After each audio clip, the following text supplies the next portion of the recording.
자, 오늘 우리 같이 볼 말씀은 베드로전서 1장 13절에서 25절까지 말씀입니다. 우리 크게 한번 같이 읽겠습니다. 그러므로 너희 마음의 허리를 동이고 근신하여 예수 그리스도께서 나타나실 때에 너희에게 가져다 주실 은혜를 온전히 바랄지어다. 너희가 순종하는 자식처럼 전에 알지 못하던 때에 따르던 너희 사욕을 본받지 말고 오직 너희를 부르신 거룩한 이처럼 너희도 모든 행실에 거룩한 자가 되라. 기록되었으되 내가 거룩하니 너희도 거룩할지어다 하셨느니라. 외모로 보시지 않고 각 사람의 행위대로 심판하시는 이를 너희가 아버지라 부른즉 너희가 나그네로 있을 때에 두려움으로 지내라. 너희가 알거니와 너희 조상이 물려준 헛된 행실에서 대속함을 받은 것은 은이나 금같이 없어질 것으로 된 것이 아니요 오직 흠없고 점없는 어린 양 같은 그리스도의 보배로운 피로 된 것이라. 그는 창세 전부터 미리 알린 바 되신 이나 이 말세에 너희를 위하여 나타내신 바 되었으니 너희는 그를 죽은 자 가운데서 살리시고 영광을 주신 하나님을 그리스도로 말미암아 믿는 자니 너희 믿음과 소망이 하나님께 있게 하셨느니라. 너희가 진리를 순종함으로 너희 영혼을 깨끗하게 하여 거짓이 없이 형제를 사랑하기에 이르렀으니 마음으로 뜨겁게 서로 사랑하라. 너희가 거듭난 것은 썩어질 씨로 된 것이 아니요 썩지 아니할 씨로 된 것이니 살아있고 항상 있는 하나님의 말씀으로 되었느니라. 그러므로 모든 육체는 풀과 같고 그 모든 영광은 풀의 꽃과 같으니 풀은 마르고 꽃은 떨어지되 오직 주의 말씀은 세세토록 있다 하셨으니 너희에게 전한 복음이 곧 이 말씀이니라. 아멘. 한 주 잘 보내셨습니까? 우리가 한 주 보니까 갑자기 날씨가 추워졌지요. 그러면서도 우리가 뭐 깨닫습니까? 이제 추워졌으니까 수확철이 다가왔구나라는 생각이 들었어요. 전에 수확철이 되면은 뭐가 제일 먼저 떠오르냐? 벼와 사과가 제일 많이 떠올라요. 어릴 적 시골에 살 때에 들판에 뭐가 제일 먼저 보였느냐? 이 벼가 황금 물결을 이루는 것을 보았기 때문이고, 또 사과는 우리 외갓집이 이제 과수원을 했기 때문이에요. 저는 사과를 그렇게 별로 좋아하진 않는데 과수원집 셋째 딸인 우리 어머니께서 사과를 참으로 좋아하셨어요. 그래서 제가 알고 있는 사과 품종은 두 가지가 있습니다. 뭐냐? 아오리라는 사과예요. 이렇게 생긴 사과입니다. 맛있겠죠. 자, 부사가 왼쪽에 있는 좀 빨간색 요 사과고, 그 다음에 초록색 사과가 아오리 사과예요. 부사는 이제 우리나라에서 가장 선호하는 사과인데, 왜 선호하느냐? 특징이 꿀사과라고 불리는 그 꿀이 이제 생기는 부분이 있어요. 그래서 꿀사과라 불리고, 아오리 사과는 이 초록색 사과인데 사투리로 새그라운 사과예요. 자, 왜 새그라운 사과냐? 이게 저장성이 좋지 못해서 미리 수확을 해갖고, 원래 색깔도 초록색이지만 미리 수확을 해서 맛이 덜 익은 상태에서 그렇게 따다 보니까 저희는 딴 거 제일 먼저 먹다 보니까 어떻게 합니까? 새그라운 사과가 덜 익었기 때문에 새그라운 사과가 된 거죠. 그러니 아이 입장에서는 달달한 것을 좋아하는데 새콤한 사과, 신맛이 나는 사과는 별로 좋지 않은 거예요. 저희 눈에는 같은 사과 나무처럼 보였는데 열매를 맺는 것을 보면은 다른 색깔의 사과가 나옵니다. 그러면 여러분 중간에 나무에서 열매가 맺혀지는데 색깔을 칠해갖고 빨간색 칠하니까 부사가 나오고, 또 색깔을 초록색 칠하니까 녹색 아오리 사과가 나온 건가요? 아니에요. 애초에 나무가 무엇이었는지 따라서 열매가 결정되는 것입니다. 나무의 입장에서는 열매는 본질이 나타나는 거예요. 그러니까 나무 입장에서는 내가 누구다라는 게 어떻게 나타난다? 열매를 통하여서 아는 거죠. 나무가 수많은 나무들이 있는데 그 나무가 사과가 열렸다? 그 나무는 사과나무. 그러니까 자기가 누구인지 나타나는 게 뭐다? 열매다라는 거예요. 그러면 열매의 입장에서는 어떨까요? 작은 열매가 먼저 생깁니다. 이 작은 열매가 생길 때에는 이게 뭐가 뭔지 몰라요. 그런데 시간이 지나면 어떻게 되나요? 색깔이 부사는 빨간색으로 가고 아오리 사과는 초록색으로 가는 거예요. 겉으로 볼 때는 모르다가 시간이 지나면서 내가 누군지 알겠다. 나는 부사였구나. 내가 누군지 알겠다. 나는 아오리 사과였구나. 그것을 아는 거예요. 그게 뭐냐? 정체성이라고 합니다. 정체성. 그래서 우리가 지난주부터 베드로전서 말씀을 보았는데 지난주의 말씀 제목이 그리스도인의 정체성이었어요. 그리고 그 말씀을 한마디로 요약하면은 내가 누군지 그리스도인이 누구인지 그것이 그리스도인의 정체성이다라는 거예요. 그럼 그리스도인의 정체성이 뭡니까? 첫째로 선택받고 구별된 존재다라는 거예요. 이것은 부름을 받아 만들어져 가는 존재가 필요하다라는 것을 나타내고 있습니다. 아까 말했잖아요.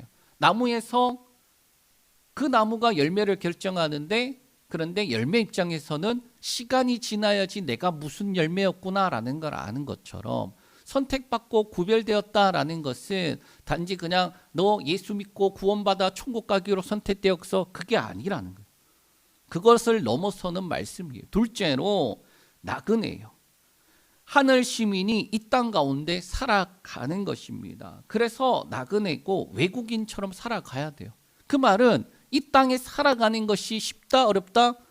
어려워요. 우리나라에서 외국인들이 살아가려면 왜 어렵습니까? 일단 말이 잘 안 통해. 그리고 자기가 살던 그 날씨가 아니야. 또 뭐가 있습니까? 먹는 것도 달라요. 그것을 맞춰가야 되는 어려움이 있는 거예요. 그래서 그리스도인들은 이 땅을 살아가는 것 자체가 고난이다 했습니다.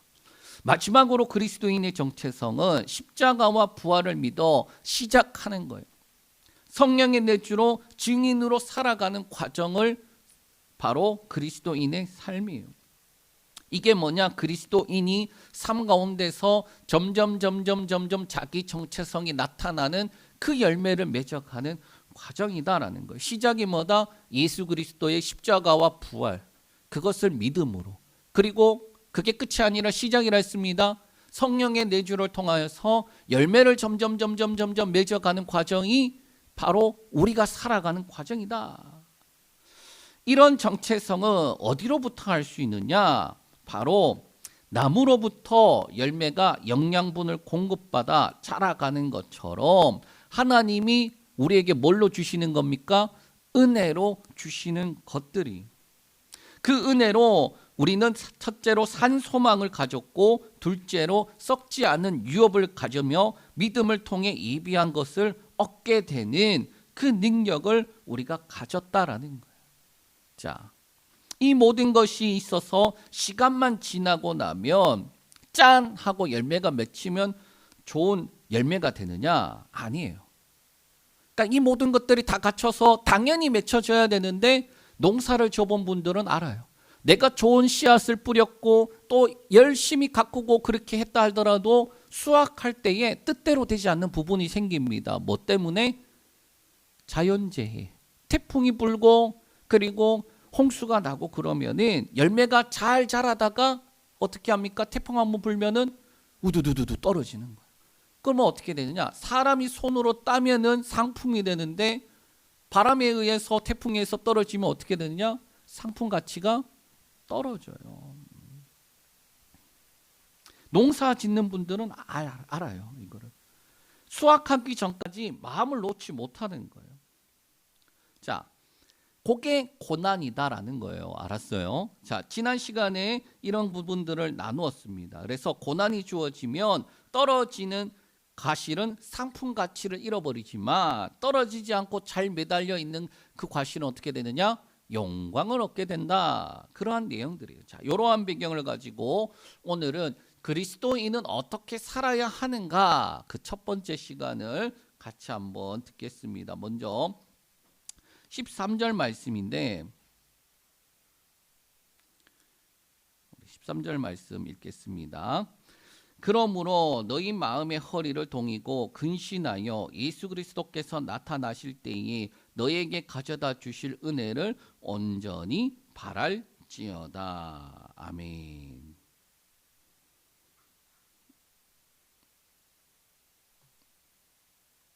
자, 그러므로라고 시작하고 있어요. 자, 그럼 왜 그러므로라고 시작하느냐? 이 말씀은 1절에서 12절까지 말씀을 종합적으로 받아서 권면하는 내용이에요. 자, 권면하는 내용이에요. 그것은 세 가지 명령인데 그 가운데 첫 번째가 13절입니다. 바로 마음의 허리를 동이고 근신하여 예수 그리스도께서 나타나실 때 주실 은혜를 온전히 바라라 라는 거예요. 이 말씀은 3절에서 4절 말씀을 염두에 두고 말씀하시는 권면인데 3, 4절 말씀 한번 같이 읽겠습니다. 자,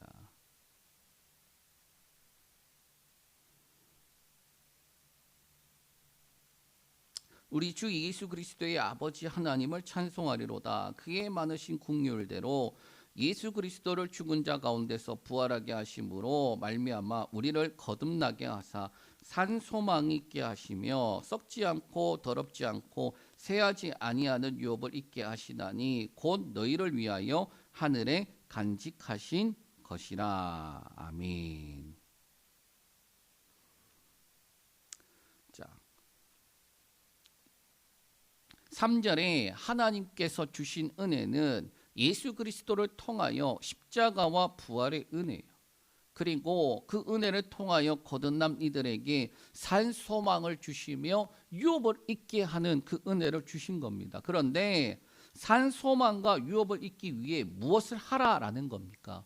마음을 동이고 근신하여 온전히 바라라라는 거예요. 특별히 여기서 중요한 단어가 있는데 마음을 동이고 그리고 근신하다라는 이 말은 이게 분사예요. 분사. 그리고 주 동사가 뭐냐? 은혜를 온전히 바라라라는 거예요. 그래서 마음의 허리를 동인다라는 것은 행동할 마음의 준비가 되어 있다라는 거예요. 마음의 허리를 동인다 이게 뭐냐? 행동할 준비를 하는 거예요. 마치 이스라엘이 출애굽할 때에 어떤 모습이 떠오르냐? 우리 출애굽기 12장에 있는 말씀 보겠습니다. 12장 11절 너희는 그것을 이렇게 먹을지니 허리에 띠를 띠고 발에 신을 신고 손에 지팡이를 잡고 급히 먹으라. 이것이 여호와의 유월절이니라. 아멘. 3절에 그렇게 말씀하셨던 내용들, 4절에 그렇게 마셨던 내용들, 자, 마음을 동이고 근심하여 깨어 있으라라는 거죠. 그렇게 해서 뭐 하는 겁니까? 온전히 바라보라. 어떤 경우든 간에 준비하는 거예요. 그리고 이것은 거저 되는 게 아니라 훈련되어 있어야지 준비가 될 수 있다라는 거예요. 그러면 근신하여 깨어 있으라라는 것은 뭡니까? 마치 지혜로운 5 처녀와 같이 신랑이 올 것을 위해 기름을 준비하고 기다리는 거예요. 자, 이 두 가지가 어떻게 보면 같은 의미일 수도 있겠지만은 집중하는 바가 다른 거예요. 마음을 동인다라는 것은 기다리는 것 없이 급박하게 언제든지 뛰쳐나갈 수 있는 것을 의미하고 근신하며 깨어있으라라는 것은 어느 때인지는 모르지만 분명한 때가 있다라는 확신을 갖고 기다리면서 인내하는 거예요. 즉각적인 것과 인내가 서로 초점하는 바가 다르다. 자, 그리고 이어서 이제 두 번째로 거룩함으로의 초청을 합니다. 우리 14절에서 16절 말씀 읽겠습니다. 너희가 순종하는 자식처럼 전에 알지 못하던 때에 따르던 너희 사육을 본받지 말고 오직 너희 부르신 거룩한 이처럼 너희의 모든 행실에 거룩한 자가 되라. 기록되었으되 내가 거룩하니 너희도 거룩할지어다 하셨느니라. 아멘. 14절에서 15절에 주 동사가 뭐냐? 거룩한 자가 되라예요. 자, 그리스도인들에게 요구하는 바가 뭡니까? 거룩이다라는. 그럼 왜 그리스도인들에게 거룩을 요구하느냐? 그들은 산 소망을 가지고 유업을 입을 자이기 때문에 그러한 자라면 뭘 맺어야 되느냐? 거룩함의 열매를 맺는다라는 거예요.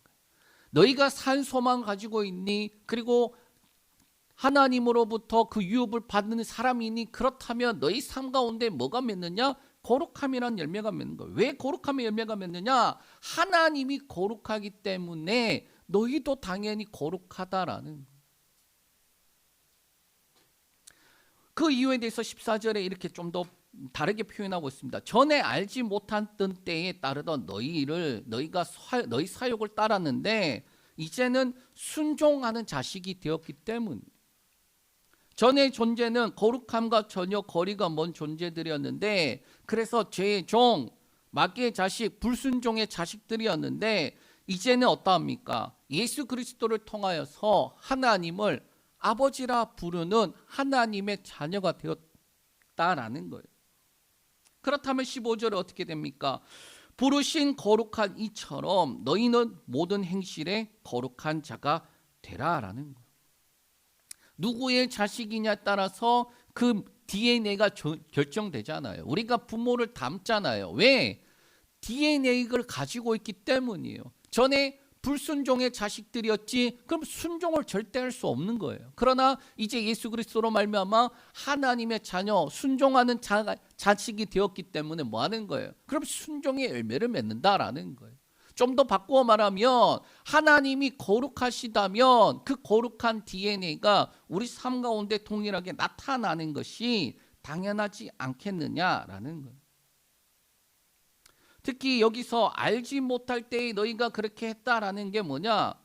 무지, 알지 못함 진짜 무지가 아니라 하나님이 누구신지 내가 누구인지 하나님의 목적은 무엇인지 모르는 상태를 넘어 알 수도 없다라는 거야. 알 수도 없다.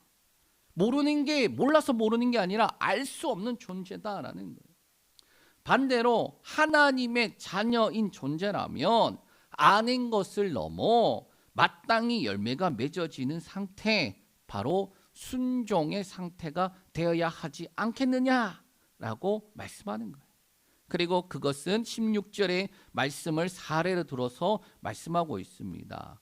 자, 레위기서 19장 2절 말씀. 자, 너희도 거룩하라 라는 말씀이죠. 너는 이스라엘의 자손은 온 회중에게 말하여 이르라. 너희는 거룩하라. 이는 나 여호와 너희 하나님이 거룩함이니라. 아멘. 이미 우리가 수요일에 레위기 말씀을 보고 있습니다. 그래서 길게 하지 않는데 하나님이 이스라엘과 계약을 맺었어요. 그래서 이스라엘은 하나님이 백성 되고 하나님은 이스라엘의 하나님이 돼요. 그러니까 백성과 하나님과 관계는 어떻게 보면 주종 간의 관계예요. 그런데도 거룩을 요구하셨다라는 거예요. 너희가 나에게 속했기 때문에 거룩해야 된다라는 거예요. 그러면 하나님의 자녀가 되었고 혈연 관계가 된 우리라면은 얼마나 더 거룩을 요구하겠느냐라는 거예요. 더 정확한 표현이 뭡니까? 네가 내 새끼니까 나를 닮는다라고 말하는 것이에요. 자, 이어서 우리 세 번째로 그리스도인은 두려움을 가지고 살아야 한다라고 말씀하고 있습니다. 우리 17절에서 19절 말씀 읽겠습니다. 외모로 보시지 않고 각 사람의 행위대로 심판하시는 이를 너희가 아버지라 부른즉 너희가 나그네로 있을 때의 두려움으로 지내라. 너희가 알거니와 너희 조상이 물려준 헛된 행실에서 대속함을 받은 것은 은이나 금같이 없어질 것으로 된 것이 아니요 오직 흠없고 점 없는 어린 양 같은 그리스도의 보배로운 피로 된 것이라. 자, 요 제가 지금 말씀 요게 지금 좀 잘못되었는데 양해 부탁드립니다.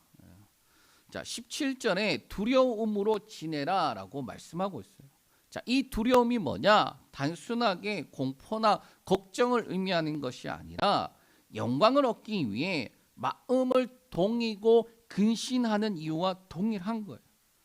그러니까 왜 편안하게 살지 못하고 그렇게 준비하면서 또 인내하면서 살아야 되느냐? 그것과 동일한 의미로 두려움을 가지다라는 거예요. 왜 두려움을 가져야 합니까? 산 소망을 가지고 유업을 얻기 위해서 살아가기 때문에 두려움을 가지라라는 자세를 가지는 거예요. 특히 너희가 나그네로 있을 때에 말하고 있습니다. 이 땅을 살아가는 동안 그리스도인의 자세는 두려움을 가진 자세예요. 그러면 누가 두려움을 가지고 지낼 수 있습니까? 첫 번째로 심판하시는 때와 심판하시는 분을 알고 있는 자예요. 그러니까 단순하게 두려움이 걱정하고 근심하고 염려하고 살라는 게 아니라 하나님께서 분명하게 열매를 요구하시는 때, 하나님 앞에 서는 때가 있다. 우리가 그것을 알고 살아가는 건 거죠. 그래서 17절에 외모가 아닌 각 사람의 행위대로 심판하시느니 그분이 누구다? 바로 너희 아버지다. 그분이 계시기 때문에 너희는 나그네로 있을 때 두려움으로 지내라 라고 말씀하는 거예요. 분명히 열매가 맺어야 할 때가 있습니다. 그런데 그때의 가장 좋은 열매로 맺혀져 가야 되는데 열매가 없어요. 그럼 어떻게 되겠습니까? 요한복음 15장 5절에서 6절 제가 읽어드리겠습니다. 나는 포도나무요 너희는 가지라. 그가 내 안에 내가 그 안에 있으면 사람이 열매를 많이 맺나니 나를 떠나서는 너희가 아무것도 할 수 없음이라. 사람이 내 안에 거하지 아니하면 가지처럼 밖에 버려져 마르나니 사람들이 그것을 모아다가 불에 던져 사르느니라. 모아다가 불에 던져 사른다라는 거예요. 누가 두려움으로 지낼 수 있습니까? 때는 다가오는데 열매가 없을 때 그때를 바라보면서 왜 내 안에 열매가 없는가에 대해서 계속 끊임없이 열매 맺기 위해서 수고하는 자들이 두려움으로 지낼 수 있다는 거예요. 둘째로 그리스도의 보배로운 피값으로 산다는 것을 아는 자들이 18절에서 19절에 우리가 대속함을 받은 것은 은이나 금같이 없어질 것이 아니라 그리스도의 보배로운 피로 된 것이다 라고 말씀하고 있어요. 특히 18절에 너희도 알거니와 라고 시작하는데 이 단어는 에이도테스라는 단어예요. 인과관계를 포함하여서 너희가 알고 있기 때문에 이렇게 살아야 한다라는 의미가 담겨져 있다라는 거예요. 그래서 대속은 은이나 금이 아닌 오직 예수 그리스도의 보배로운 피 때문에 된 것을 너희가 알고 있지 않니? 그러면 어떻게 살아야 되겠니? 그 값에 맞는 삶을 살아야 되지 않겠니라는 거예요. 여러분, 그래서 우리가 그런 이야기들 옛날에 했습니다. 예수님 짜리. 우리 한번 같이 해볼까요? 나는 예수님 짜리다. 크게 나는 예수님 짜리다. 그 말이 뭡니까? 예수님을 들여서 우리가 하나님의 자녀가 된 거잖아요. 예수님만큼의 그 가치를 가진 자들이다라는 거예요. 그것을 알고 있다면 어떻게 살아야 되느냐? 욕심대로 정욕대로 그렇게 살아가는 겁니까? 아니면 고난을 통과하면서 영광을 바라보면서 두려움을 가지고 긴장하면서 살아가야 될 거냐? 자, 이 모든 것들을 정리하면 어떻게 되느냐? 그리스도인은 어떻게 살아야 하는가라는 거예요. 우리 20절에서 21절 읽겠습니다.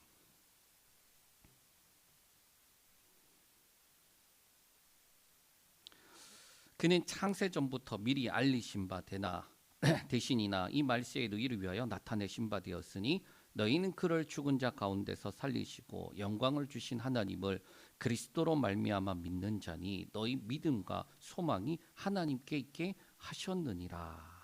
아멘. 그리스도인들이 어떻게 살아야 할까요? 이 땅에서 두려움을 가지고 살아야 돼요. 그 이유가 바로 뭐냐? 그리스도의 보배로운 피로 대속함을 받았기 때문입니다. 그런데 이것은 하나님께서 나중에 정하신 것이 아니라 오히려 창세 전부터 미리 알리신 바 된 것이지만은 이것이 그리스도로 말미암아 말세에 너희를 위하여 나타낸 바 되었다라고 말씀하고 있어요. 이 말씀과 아주 비슷한 말씀이 있습니다. 우리가 지난주에도 읽었었는데 에베소서 1장 3절에서 12절까지 말씀이에요. 이게 길기 때문에 읽지는 않겠지만은 그 말씀이 어떤 게 있습니까? 택하심과 예정이라는 단어 때문에 어떻게 되나요? 예정론으로 가서 내가 예수 그리스도로 구원을 받을 예정 또는 선택받은 자 그것에만 빠지게 됩니다. 그러나 그것은 아주 협소한 해석이죠. 오히려 넓게 봐야 돼요. 하나님께서 미리 정하신 것이 마침내 말세에 나타내신 바 되었다. 누구를 통하여서? 예수 그리스도를 통하여서. 그 말씀으로 보게 된다면 어떻게 됩니까? 신령한 복을 주어 하나님의 거룩하고 흠이 없는 아들들이 되게 하기 위해 예수 그리스도를 통하여서 우리를 예정하신 것이다. 이 말이 어떻게 되는 겁니까? 그러면 주어가 내가 또는 그리스도인들이 그게 아니라 하나님이 예수 그리스도를 통해라는 것으로 집중이 되는 거예요. 그럼 어떻게 되느냐? 20절 말씀과 똑같아진 겁니다. 창세 전부터 하나님께서 정하신 뜻은 예수 그리스도를 통해 완전히 나타내신 바가 되었다라는 것이죠. 예수 그리스도를 통하여서 영광을 바라보며 믿음과 소망 가운데 하나님께 두고 살아가는 거예요. 자, 그러면 어떻게 해야 영광을 바라보면서 믿음과 소망을 두고 하나님께 두고 살아갈 수 있는가? 그럼 먼저 이론 2시간. 그래서 이번 주와 다음 주에 할 텐데 그게 뭐냐? 진리를 순종함으로 말씀을 따라가는 것. 그 다음에 구원에 이르도록 자라가는 거예요. 그래서 오늘은 첫 번째 부분만 다루겠습니다. 진리를 따라 순종하며 말씀을 따라 살아가는 삶. 우리 22절에서 25절까지 말씀 읽겠습니다.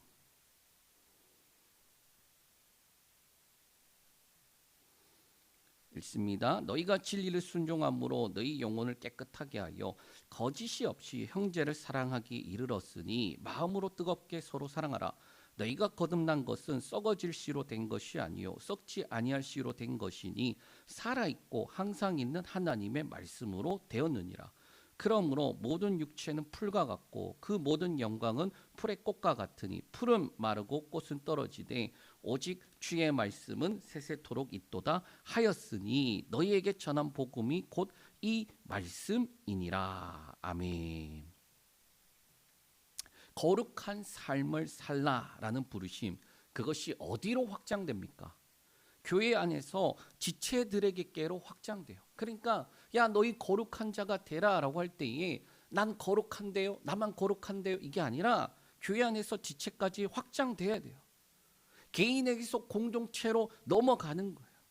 그래서 더 정확하게 말하면 내가 변화되었어, 또는 나는 예수님 믿어, 또는 나는 이러이러한 존재야. 그런 개인적인 고백이 정말로 중요하지만 그러나 그 열매는 어디서 확인할 수 있습니까? 바로 공동체 안에서 확인할 수 있다라는 거예요. 그래서 22절에서 23절 말씀 자세히 보면 이제까지의 순서, 그 순서와 다르게 나와요. 이제까지 순서는 어떻게 했느냐? 존재가 어떠한 존재였는지에 따라 열매가 나타난다. 요 순서였어요. 그러면 어떻게 되느냐? 23절 그다음에 22절이 바뀌어 있는 상태에서 이제까지 이야기했죠. 존재가 이런 존재야. 그럼 넌 이런 열매 맺어. 그런데 23절 24절에 보면 어떻게 되느냐? 22절 이렇게 보면 어떻게 되느냐? 존재가 어떠한지에 따라 열매가 나타난다. 그런데 이게 원래대로 순서로 가야 되는데 절이 바뀌어져 있잖아요. 그래서 너희가 진리로 순종함으로 두 가지 열매를 맺는데 하나는 뭐냐?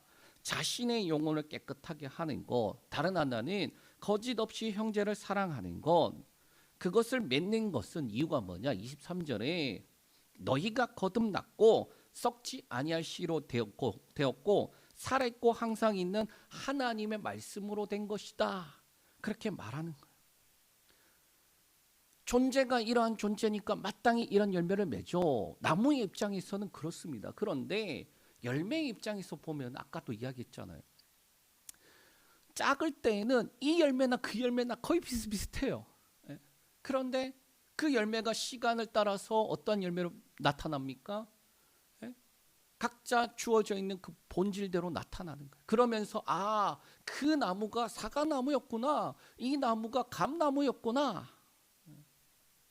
그걸 우리에게 말씀하고 있는 거예요. 너희가 개인의 고백도 중요하고 거기에 따라서 살아가는 것도 중요한데 예수 그리스도 안에서 교회 안에서 열매를 맺으면 너희가 어떠한 존재인지 알 수 있다라고 말씀해 주는 거예요. 그리고 이 하나님의 살아있고 항상 있는 말씀은 어떠한 것이라고 말합니까? 24절에서 25절에 구약에 있는 이사야서 말씀을 인용하면서 말씀하고 있어요. 그 말씀은 이사야서 40장 6절에서 8절 말씀인데 이 말씀의 내용은 이렇습니다. 이스라엘이 결국에는 우상 숭배하다가 결국엔 바벨론으로 끌려갈 거야. 그런데 그 끌려갔다가 할지라도 다시 하나님께서 회복시켜 줄 거야. 그 위로의 말씀이에요. 그래서 이가 포로된 자들에게는 이것이 아름다운 소식인데 하나님께서 말씀하시고 약속하신 것은 세상 나라가 거역할 수 없다. 그래서 이 나라들은 풀과 꽃과 같다. 그렇게 말하며 하나님의 말씀은 영원히 있고 그래서 끝내 이루는 말씀이다라는 거예요. 여러분 지금 이사야서 말씀을 보면은 끌려가지도 않았어요. 끌려가기 직전에 끌려갈 거야. 그걸 넘어서서 뭐 하는 겁니까? 끌려가더라도 하나님이 다시 회복시킬 거야. 지금 그런 말씀을 주시는 거예요. 이스라엘이 그렇게 큰 나라들에게 완전히 박살난다 할지라도 그러나 하나님께서 다시금 회복을 말씀해 주셨다면 그 나라들이 아무리 강해도 풀과 같고 꽃들 같다 시들어버려 없어지지만 하나님의 말씀은 뭐 하는 거예요? 영원히 있어서 살아 있어서 끝내 이루시고야 만다라는 거예요. 자, 그러면 왜 베드로는 이 말씀을 인용했냐라는 거예요. 현재 베드로가 있는 상황이 어땠습니까? 로마의 박해를 바벨론에 끌려간 포로들 받는 것처럼 지금 묘사하고 있는 거예요. 현재 가장 강력한 나라인 로마가 꺾이지 않을 것처럼 보여도 그들의 영광은 들의 풀에 같고 꽃과 같다라는 거예요. 그러나 무엇이 세세토록 있다고 말합니까? 오직 주의 말씀. 그리고 이것이 너희에게 전한 복음이 곧 이 말씀이다라는 거예요. 하나님께서 이사야를 통하여 회복의 말씀을 하셨는데 그 자체가 복음인데 회복이니까. 그런데 그것이 어디에서 이루어졌다라는 거예요? 예수 그리스도를 통하여서 이루어졌다라는 거예요. 여러분 이 이사야의 회복의 말씀을 들은 이스라엘 백성들은 어땠을까요? 바벨론에 가서 하나님께서 언제 회복시켜 주십니까? 그래서 고레스 칙령을 통해서 이렇게 귀환하잖아요. 그러고 난 다음에 시간이 점점 지나면서 성전 만들고 그 다음에 성벽 쌓고 그렇게 해서 나라가 되어져 가는 것 같은데 그 다음에 헬라, 그리스에 의해서 또 속국이 되고 그리스가 또 강력하게 그렇게 통치하는 것처럼 보이더니 또 로마가 다시 그리스를 정복하고 어떻게 되나?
그러나 우리가 지금 이 세상 가운데서 살아가기에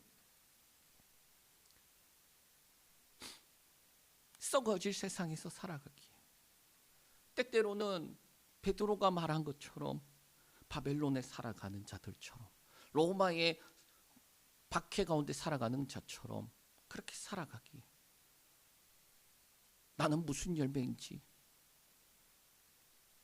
모르고 살아가는 것이 아니라 오히려 우리가 맺는 열매를 통하여서 우리의 정체성이 증거되게 하여 주시고 우리가 맺는 그 열매, 거룩의 열매,